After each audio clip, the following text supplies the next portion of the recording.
Ideas. This is what makes our society engage in communication and filter out some of the good ones and filter out the ones that need a little bit of work so we can go back and, maybe fortify them.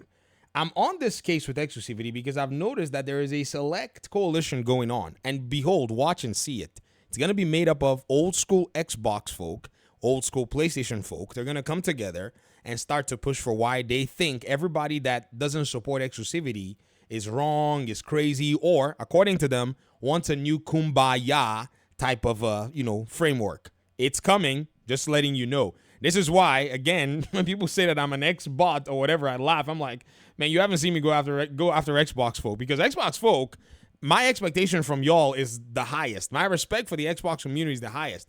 If you're on the PlayStation side, no offense, I'm a PlayStation guy myself, but from what I'm getting in terms of the gaming conversation, only a handful of PlayStation users want to come to the conversation with honesty. The majority that are talking either are trying to engage in ad hominems, straw men, or insulting your mom when they feel like, they have nowhere to go with their weak arguments that they run around with. But let's go ahead and focus. This user perhaps says, funny how exclusives and are anti-consumer. It's suddenly the old way, but when it comes to video games, you're tweeting from that iPhone and eating a Big Mac, watching Netflix, blah, blah, blah, blah, blah. And they said exclusivity isn't some gaming anomaly. It's how platforms compete, build identity, and offer value. You don't have to love it, but acting like it's unique to gaming, that's just selective outrage. Now, I don't know who you're talking about, but here's something that you said. You said, while watching Netflix or Max, using Apple, blah, blah, blah, all exclusive, all part of a walled-off ecosystems. Now, the reason I made this video is because, number one, that is not accurate. It simply isn't. Max, HBO's subscription service, has content that is only exclusive to Max. But here's the crazy thing. A while ago, or more recently actually, some of that content went to other subscription services. Did you know that?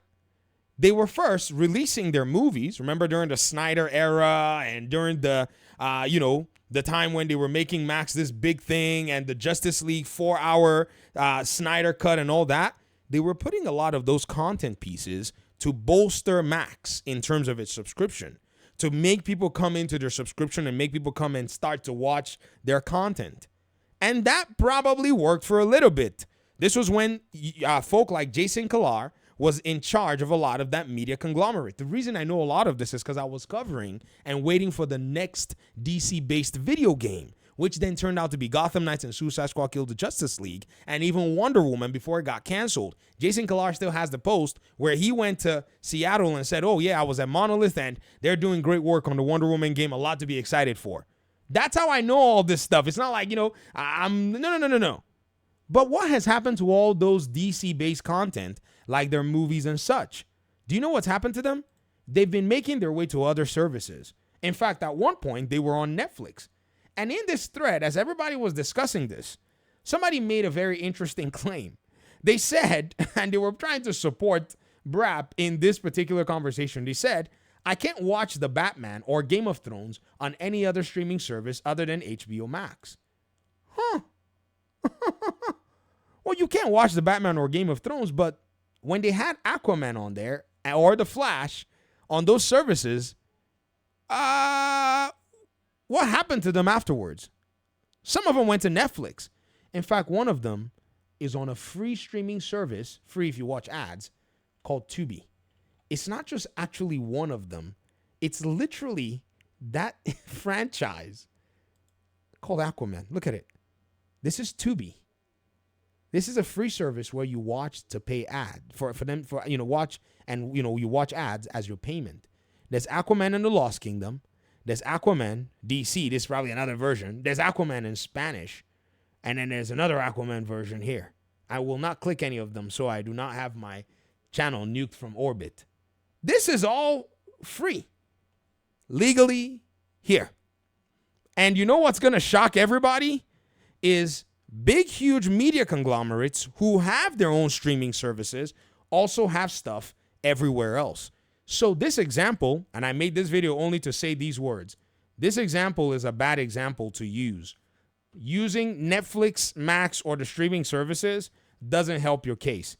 If you want an example of exclusivity, you're going to have to find a really good one. And not only that, you're going to have to explain why a lot of these other companies are abandoning it and having to make their content, games, TV shows, movies, available to others. Now, Netflix is basically like the Nintendo in being able to hold on to its own exclusive content, hang on to them, and then have other people host their content on there. But Netflix isn't so exclusionary in the sense that you can only access their own platform from one place, as you could access Netflix content from almost anywhere, which even then goes ahead to obliterate this point that you tried to make. You said, there you are, tweeting from that iPhone while eating Big Mac, watching Netflix or Max. Bro, did you also tell us how we're watching Netflix or Max? Was it on our iPhone or our TV? Was it on our PC or our tablet? How are we watching Netflix?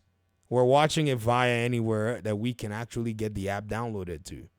So Netflix, they have exclusive content, but their platform does not deter you from approaching it without a $500 barrier. So even this example does not work for the exclusivity that you all are trying to help the console industry fall back into, which about bodied them from a financial perspective. They cannot afford to do this.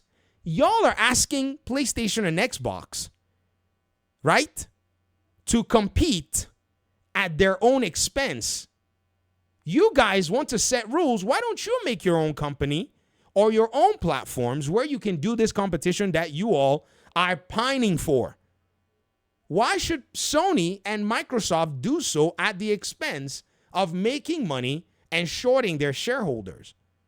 Even you all that claim exclusivity, you don't even seem to follow this whole notion that you want. Your content is available via different platforms or on a third-party platform. Do you see what I'm talking about? Why don't you go create your own thread forum where you post your posts and your opinions, where people come in and can only get access to your content? Why don't you go make a website where you put your videos and host them yourself rather than put them on YouTube? None of you are actually practicing what you are preaching that these companies should do, yet somehow it's the best thing ever, but it's only best because you say so. Do what I say, not what I do. Y'all are businessmen. You got a podcast. I can look at your videos because I've been looking at YouTube for a long time, and I can tell that your channels, your avenues, your platforms are income sources, which are all predicated on a third-party platform that has a bigger reach than you could even put together. Every single one of you that is claiming exclusivity, you are walking and living proof of how it's bad. The only contradiction is the big old bubble text on your head that says walking contradiction. That's all. It's just what it is. Please show me how you really are about this exclusivity and make your content exclusive. Do it. Let's see some skin in this game. Coming out here to say, well, then they're going to tell me, well, it's not fair. YouTube is a multi-billion-dollar conglomerate, basically subsidized by tax income dollars. Okay, start at the local level. Go talk to your mayor of your city. Say, hey, man, I'm trying to start a website that's going to be a media-driven website, and I would like for the city, to please give, some level of concession, maybe a tax break or whatever. You don't got to go to the White House. Go to your mayor. Okay? Go to your district, elected officials. Start talking to people. Okay? You don't have to be YouTube big. Start. Find something. There's a local radio station in your town. Get in with them. Say, hey, we're just starting up and, we have the possibility to bring advertisers to this radio station. We just like a little bit of your airtime just so that we could do this. Here's all our work. We've had so and so thousand amounts of content. Start marketing it. Start doing the hard work. Start it. All talk. All talk. You see, these ideas, I want to now basically go ahead and now spend some time assessing them. I'm now interested. You know why? Because I've now looked at these big companies and said, these companies have probably looked at all of it and said, this exclusivity thing was profitable at a point when people could actually be, cajoled into thinking that exclusivity was this big deal. But now nobody's buying the Kool-Aid. Rather, they're just buying the platforms that they actually want to play games on or playing where they can and with whom they want to play. It's no longer profitable. So they're all abandoning the freaking thing. And by the way, Helldivers 2 is coming on Xbox. If PlayStation thought it was that, important, they kept it on PlayStation. But they put it on PC. Yet some of you are like, well, PC games. Let me end the video with this contradiction again. It's another walking contradiction. Well, PC live service games, need, players. So yeah, it makes sense. Single player games, they don't. Single player games. Are you offended? I'm sure you should be. Peace out.